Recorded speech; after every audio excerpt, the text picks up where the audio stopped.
Hello to all my physics pals. Paul Lake here with another physics problem solved. Hope you're doing well.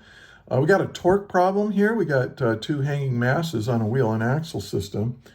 And we're going to be using these concepts here. We're going to be drawing free body diagrams. We're going to use Newton's second law for translational motion and the equivalent of that for rotational motion. We're going to use the idea of moments of inertia, also called, I quite often call it rotational inertia, for disks, which is 1/2 mr squared, and for particles, which is just mr squared, and we'll talk about particles as I go through this. And then also you'll need to know the relationship between tangential and angular acceleration. That is, the tangential acceleration of an object is equal to its radial distance from the axis of rotation times that angular acceleration. So these are ideas, hopefully you're familiar with them, you've been exposed to them. We're going to use them in this problem. So let's read the problem. And it says, a small uniform solid disk with a mass of 10 kilograms, that's right here, and a radius of r equals 2 centimeters, is fastened to a larger disk with a mass of 15 kilograms and a radius of x equals 6 centimeters larger than the radius of the smaller disk. Now, I don't like this, but I don't make these problems up. I get these problems from my tutoring clients, so sometimes the problems are worded a little awkwardly or at least not the way I would do it. If I am a physics tutor, so check in the description if you would benefit from my services. I'm pretty reasonable and flexible and all that kind of thing, and I'm pretty good at it. But anyway, so the radius of this larger disk is 6 centimeters larger than the smaller disk, but they told us the smaller disk was 2 centimeters. So you have to realize that this outer radius is 8 centimeters.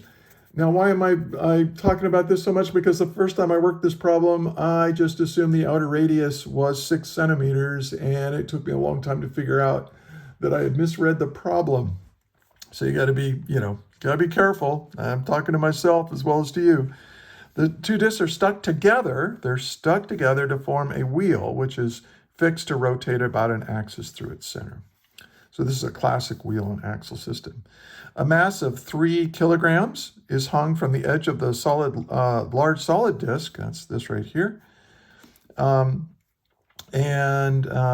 11 kilograms right here is suspended from the edge of the smaller disk by string that is wrapped around each portion of the wheel.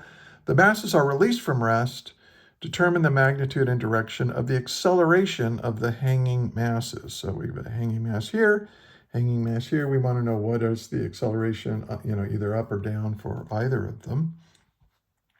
Okay. And hey, give it a shot. Pause the video right now. Try to work this problem yourself. And if you get stuck, just hit play.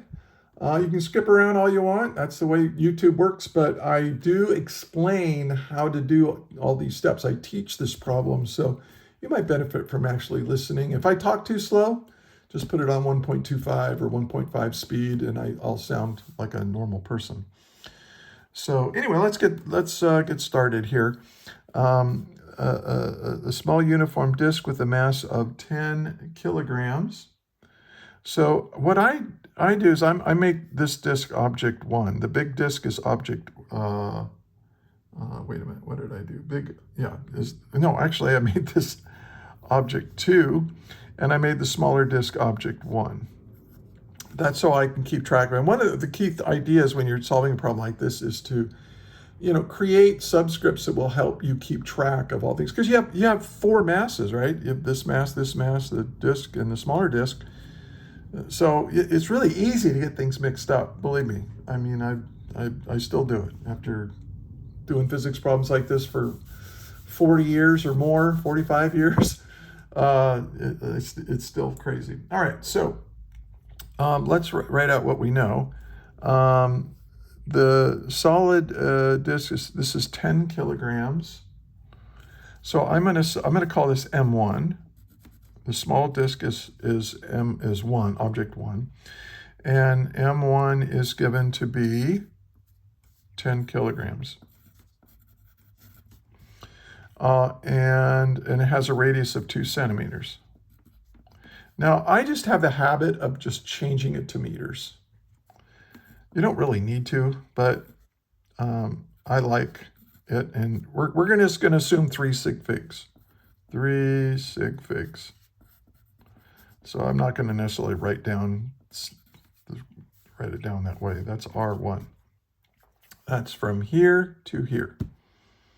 So I kind of changed that. Now, the big disk, this big outer disk, which I'm going to call 2, I'm going to say M2 is equal to 15 kilograms.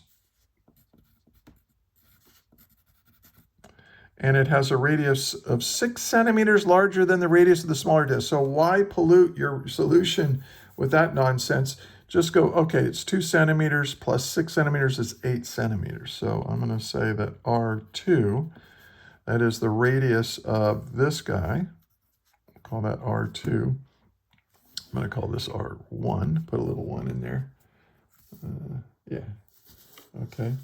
And so R2 is equal to 8 centimeters, which is 0.08 meters with 3 sig figs. Okay.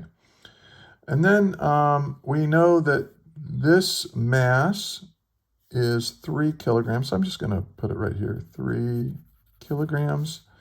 And then this mass down here is 11 kilograms. And they said they're released from rest, so I'll put omega naught. That's the rotational velocity of this wheel is 0, although it turns out we don't really need that. But and I think that's everything that's given. Now, where am I going to fit this? I'll put, what are we trying to find? Well, we want to find the acceleration of this mass, so I'll call that A sub m. And really focus, oops, I'm off screen. Really focus on distinguishing this m from this m when you write it down. It can be a real pain in the neck, you know, so if your handwriting is a little sketchy, you got to really focus on that. You don't want to get these two masses mixed up, or, you know, these masses mixed up. I could have called this M2, M3 and M4, but I don't know. I just did it this way. All right. So let's solve it. Now here's what I'm going to do. I'm going to solve this 2 ways. I'm going to do it the way this problem intended to do it, which is the long way. Okay, and it's going to be algebraically, it's going to be drudgery. Okay, and this is going to be, no, I'm 8 minutes into this video. I haven't even started working the problem yet. Now, why did I take so much time? Because setting up the problem like this and reading it and understanding it, that's the most important thing to do. You don't just dive right into equations. You know, try to understand and set things up and be meticulous and organized in the way you set up a problem. Okay. Now, we're trying to find these accelerations here. Well, I think, you know, obviously this thing's going to rotate. We're going to deal with rotational motion and torque and all that kind of stuff. So I'm just going to assume, hey, I can find the acceleration of this mass if I multiply this radius, which is R1, times the angular acceleration of this wheel. And I can find the angular acceleration of this, or not the angular, the linear acceleration, the tangential acceleration, I should say, of this guy. It's tangential to the wheel. It's just straight up or down. And that's going to be equal to R2, 8 centimeters, times the angular acceleration. And the thing is, because this is a fixed wheel, okay, the angular acceleration is the same everywhere. So these two angular accelerations are the same for that wheel. So that's a key insight. So if I can, and I know what these are, right? I know what these are given. So, but I don't know what the angular acceleration is. So that's what I'm going to try to find. And I'm going to do that by looking at the system from three different ways. I'm going to look at it from the perspective of the wheel and from the two hanging masses. Okay, and I'm going to come up with the three equations, right? Three equations, three unknowns, and there's going to be a lot of algebra to solve. So, but the physics part of it isn't too bad. It's the algebra part is unpleasant, but okay. So how do I find that angular acceleration? Well, I know this, right? I know that if I add up all the torques on the object, that's equal to my net torque. And the net torque is equal to the rotational inertia of the object times the angular acceleration. So if I can figure out what the net torque is, and I figure out what I is, I can figure out what the angular acceleration is. So let's do that. And I'm going to draw a free body diagram of this wheel first. So here's this wheel. And to fit it on the paper, I'm going to write kind of small. All right, so what torques do I have? Well, I've got a tension force like this. And since this is hanging off of R1, I'm going to call this T1. And then over here, I've got, if I make this my system, I've got this string pulling down like this. And since this is off of R, I'm going to call this T2. These are tension forces. Now notice that I didn't just put mg, the weight of this, or the weight of this, because the object is accelerating, all right? So since it's accelerating, these guys are going to be accelerating, and so there has to be a difference between the tension force and the weight force acting on these guys. So don't just say, oh, this is mg and this is big mg and this is little mg. No, you're going to get it wrong. They're tension forces. So now if I sum the torques here, I'm going to sum the torques. Now let's see if we can figure out how this thing's going to rotate. Okay, I've got 3 kilograms here, but what's the radius? It's 8 centimeters times 3 kilograms. 8 times 3 is 24. And if I do this one, this is 2 times 11. This is 22. Now, these aren't really the units for torque, but they sort of are. And that means this is going to pull, it's going to try to make this thing rotate down this way more than this thing's going to try to make it rotate this. So this thing's going to rotate in a clockwise, it's going to angularly accelerate in a clockwise direction. Okay, so what I'm going to do, since I know the direction of the angular acceleration, I'm going to make this the positive. So I'm going to make clockwise positive. And you can do that, you know. So, and that just makes the problem a little bit easier to solve. If you flip it, you know, if you make, you know, a counterclockwise, which is kind of traditional, counterclockwise, a positive torque, that's fine. You'll get the right answer. Your algebra will look a little different than mine. Okay, so I can get I know I can get I for this. So I'm just going to wait to solve that later because I don't want to clutter up my my work here. And so I'm going to say that this is equal to I alpha. Well, what are the torques? Well, we've got this. We've got R2 times T2. And then this is trying to make it spin the other way, right? Here's my axis of rotation, and this is trying to make it rotate this way. So I'm going to call that the negative torque. So that's going to be R2, no, R1.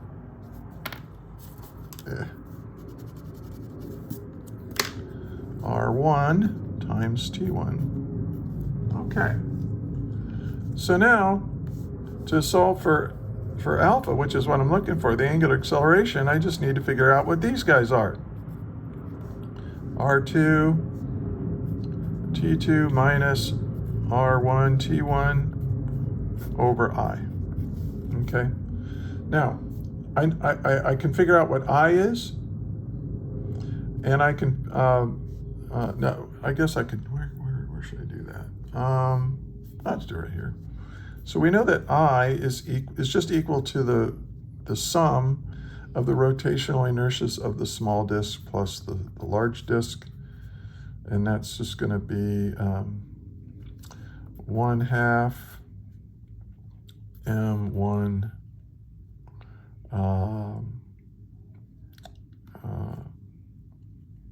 r1 squared plus 1/2 m2 r2 squared. Okay, so we'll save this for later. Okay, I don't want to plug the numbers in right now, and I'll show you why. You certainly can. If you did when you solved this problem, you're fine. Okay, so, but look, I know what R1 is. I know R1 and R2. I know what, I can figure out what I is, because I know what these masses and these radii are, so this is easy to solve. But I don't know what these tension forces are. Ugh. So I've got 3 unknowns here, right? I've got what I'm looking for, and then these 2 guys. So what do we do? Well, we're going to draw another free body diagram. I want to draw a free body diagram of this guy. I'll do it right here. So, whoops, I don't know why I did that. Yeah, okay, so we've got this 11 kilogram mass. I'll just call that big M times G, right? That's the gravity force pulling this guy down. But this tension force, this is T1 pulling it up, right? This is T1 right in here. So if it pulls down on this guy, it pulls up on this guy, right? Equal and opposite forces, Newton's third law. But now, if I sum the forces in the y direction here, this thing, I said this, if this is angularly accelerating like this, then this is going to linearly accelerate up. So I'm going to make this the positive y direction. And so, so that's just going to be T1 minus mg, and that's going to be equal to ma. But what do we know is true about a, the acceleration of this mass? Oh, that's mass times r1 times the angular acceleration. See, we're making progress here. So now I can solve for T1. So I can substitute it in here. And that's going to get ugly. Okay, so T1 is equal to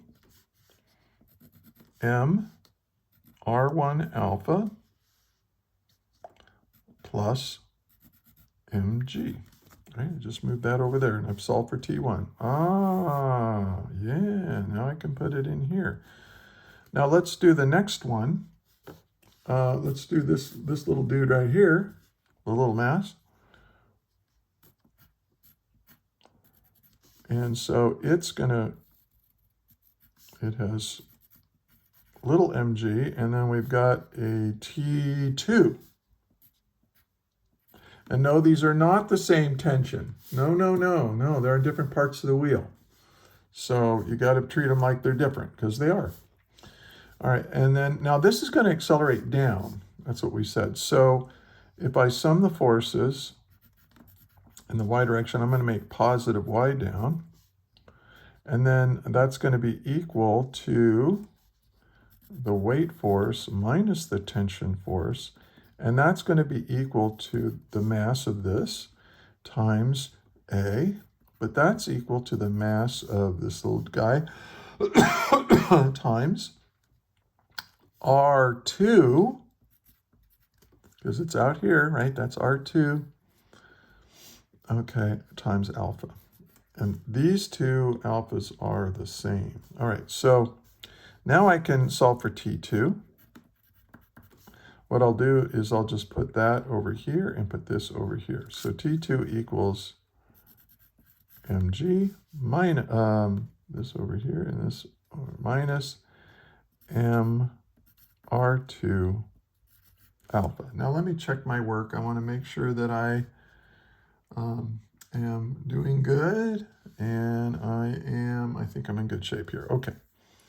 So the whole point of this is to use these free body diagrams here to get an expression of the tension forces in terms of the angular acceleration, right? Because that's what we're trying to find. And so these tensions were unknowns, but now we've expressed these unknowns in terms of the unknown I'm looking for. So when I substitute these into this equation, the only unknown is going to be the angular acceleration, which I'm trying to find. All right, so let's I'll tell you what, I don't know why I bothered with it. Let's just add this to, let's just go with this equation, right? So I'm going to say I alpha, you'll see why here in a second. I alpha is equal to R2 times T2. Now put it in parentheses, and it's mg minus little m R2 times alpha. Okay? And then we're going, and then minus R1 times T1. But what is T1? It's M R1 alpha plus mg. Let me check my work again.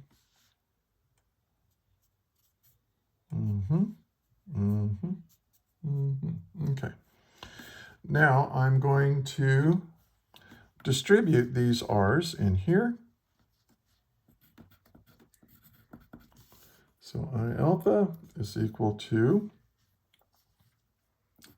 R2 mg minus, now look at this, m r squared, well, oh, it's R2 squared, right, times alpha. And then I'm going to do this. So I'm going to put negative R1 times this is minus m R1 squared times alpha. And then minus R1 mg. Again, let me check my work.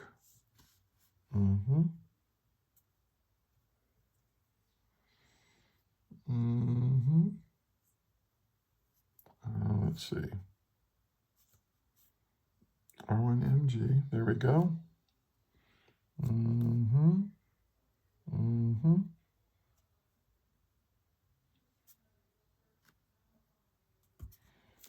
Minus m R1 squared. Yes, okay. Okay, now I'm going to take this equation. Now I got to move. I ran out of room. So I need to do this over here. I'll shrink this down. I think I'll be able to fit all this on the paper here the long way. The short way, I'd be done by now. The shortcut way, I'd be done by now. Okay. So now I need to solve for alpha here. So I'm going to solve for alpha. So what I'm going to do is I'm going to go I alpha. And then anything with this I'm going to bring over here. So this is going to be, I'm going to add mr2 squared alpha to both sides plus little mr2 squared alpha. And then I want to add this to the other side plus mr1 squared alpha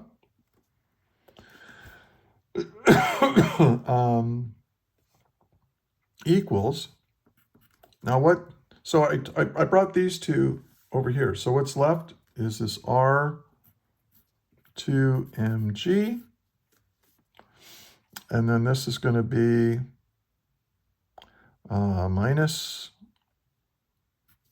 R1 big mg. And I'm going really slow because I'm just making sure that I'm getting these subscripts right. This is a very tedious, hard problem.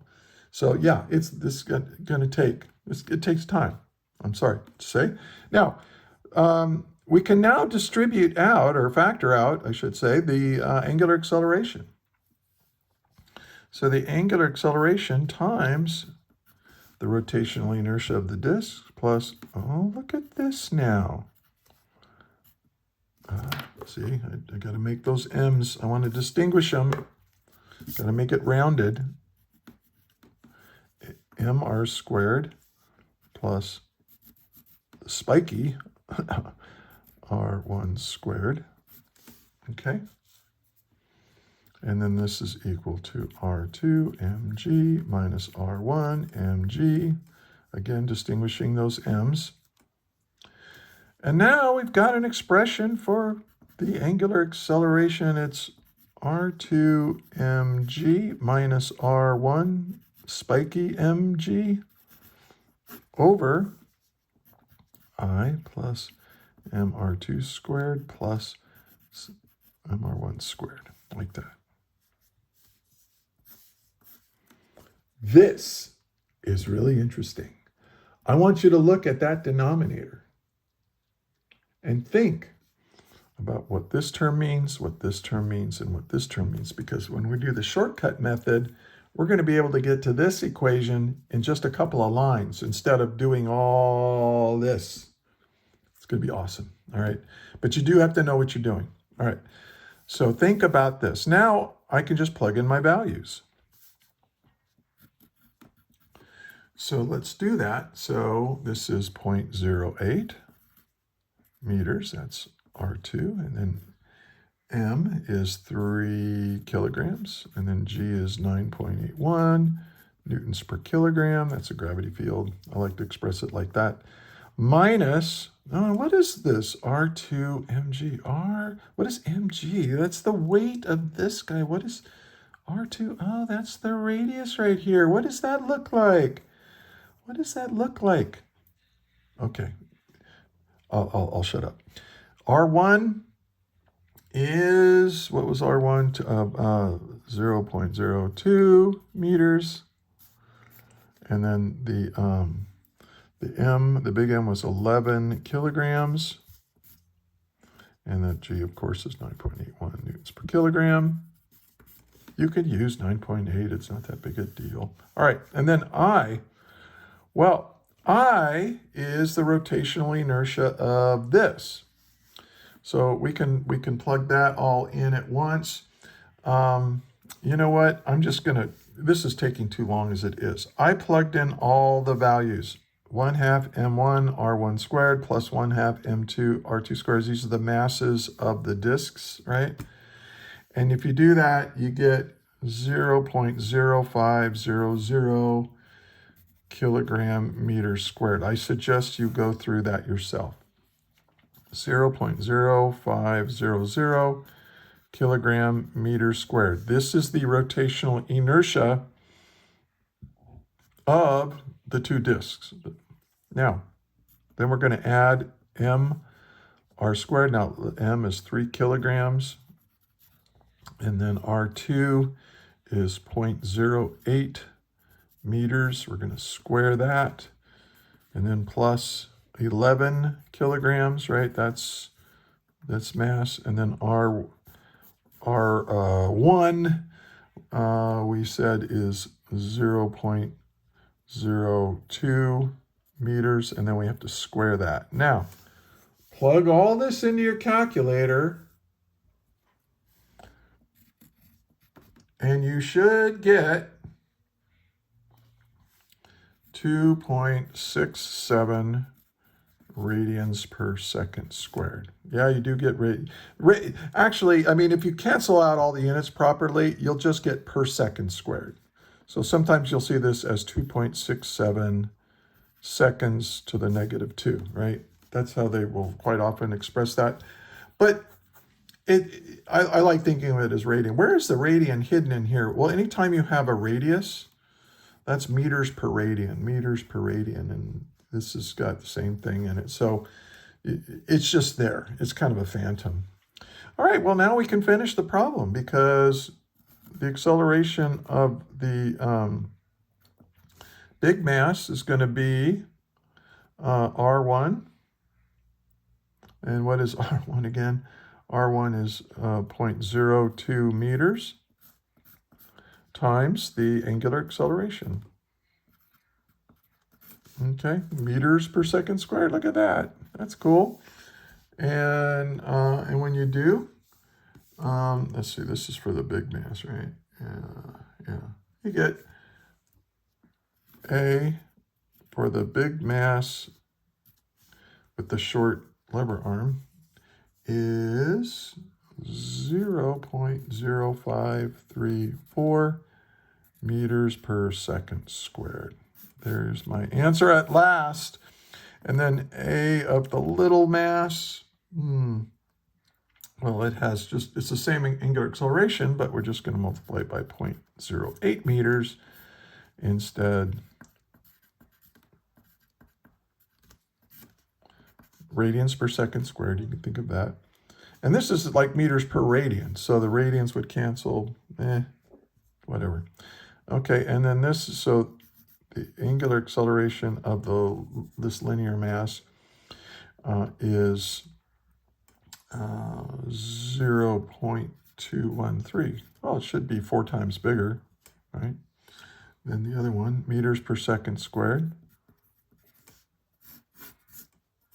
Now, what direction? This little mass is going to... See, we got a positive angular acceleration. That means we guessed right. When I said it was going to rotate this way, we guessed right. If you did all this and you got a negative angular acceleration, it just means you guessed it's going to go around the other way. All right. So this guy is going to go up, and this guy is going to go down. Well, that's the direction. And we're done. We're done. 31 minutes. We're not done yet. We're not done.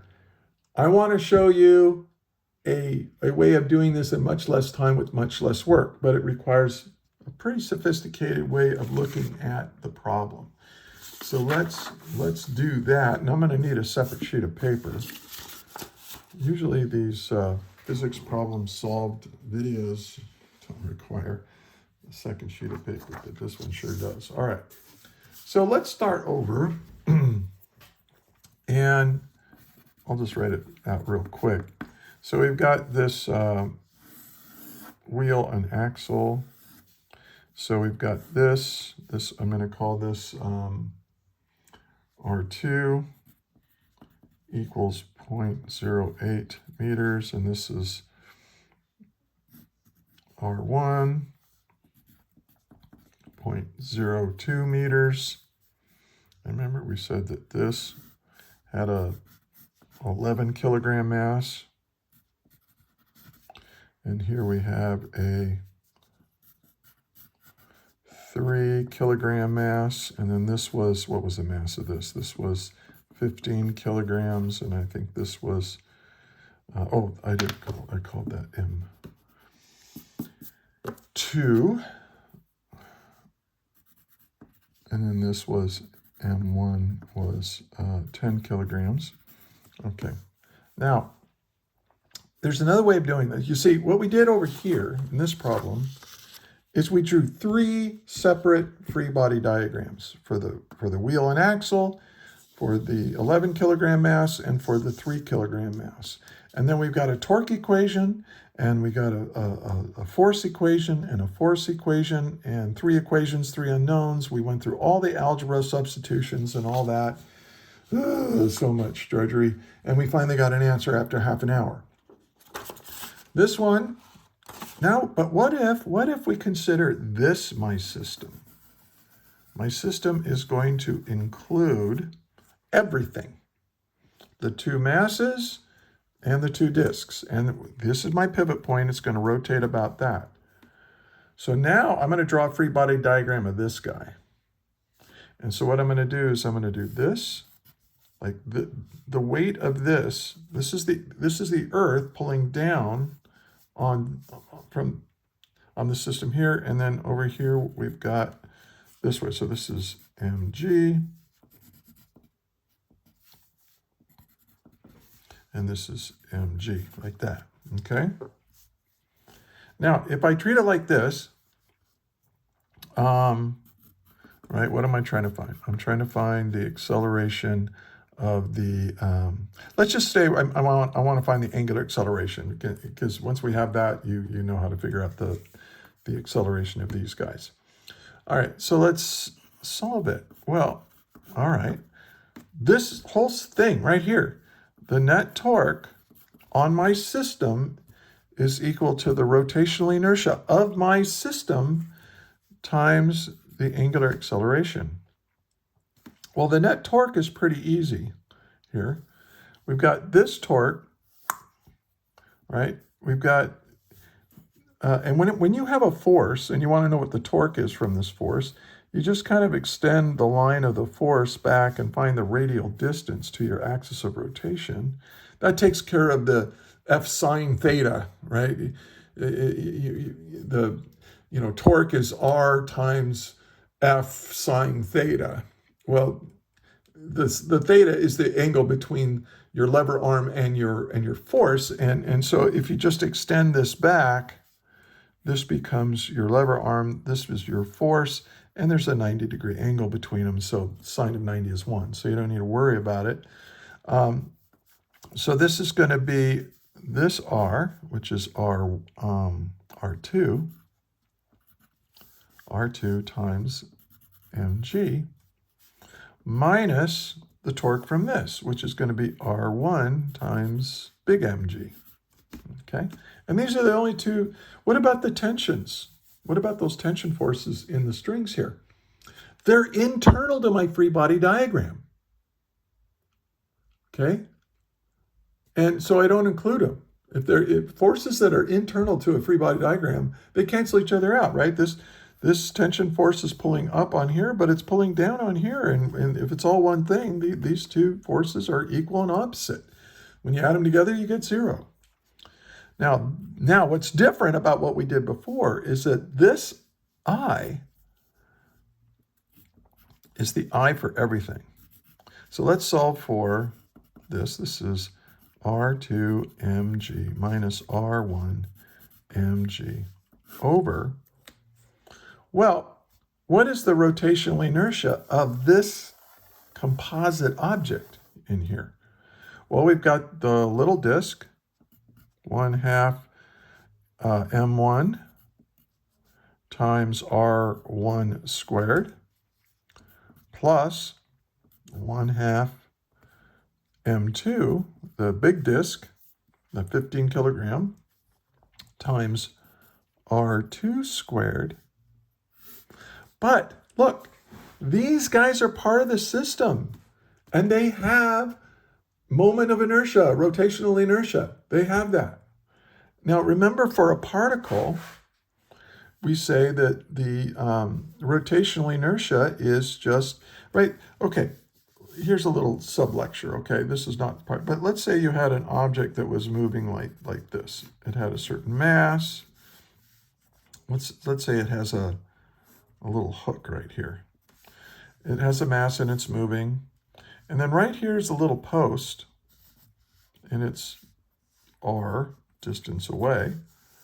And when this thing comes along here, this thing, in your imagination, imagine it hooking on here. Well, this thing is going to spin around, right? It goes like this, and then it hooks onto this, and it just spins around. And there's no heating here. We're not losing mechanical energy. We're just moving in a circle now.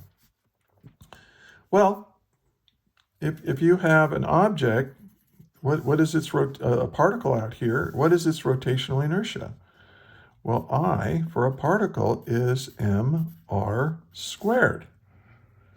And if you look in description, you're going to find a place where you can find lectures on that. But so check that out. So what I can do now is I can treat this and this as a particle. So this has a rotational inertia. What is its r? It's r1, and its mass is m. So we have big M times r1 squared. And then this plus its mass times its radius squared. Okay? Well, okay, look at this equation right here. And look at this.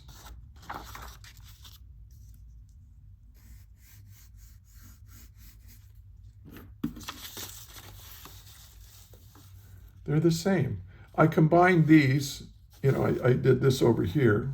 This is the small disc and the big disc, right? I added them, the rotational inertias together before I did it in here. But look at this. This is the rotational inertia of the 3 kilogram mass. And this is the rotational inertia of this 11 kilogram mass. And so you just add them together with the discs, and you've got the total rotational inertia. Now you just plug in all your values. Okay, so this is going to be 0.08 meters times 3 kilogram. What? Why am I doing this? We already did it. Because look what's up here. What is this? This is the net torque this is the net torque right here on the whole object, if I considered it to be one body rather than 3 separate pre-bodies. That's cool. That's really amazing. And so you could just plug in your numbers. You'll get the same angular acceleration for both of 2.67 radians per second squared, and then you'll get the same acceleration for the big mass and the same acceleration for the little mass. But and I this is 40 minutes, too long. But wow, we did the same thing with about half as much work. So very cool. Hey, if you found this helpful, please give the video a like. Share it with your friends, and maybe subscribe to the channel if you're a physics student, and also share it with your professor or your teacher. A lot of teachers use my stuff. Check for links to more resources from me in the description. And hey, if you got all the way to the end of this 42 minute now video, congratulations. And I want to thank you for listening. And until the next one, may the net force be with you always. That is all.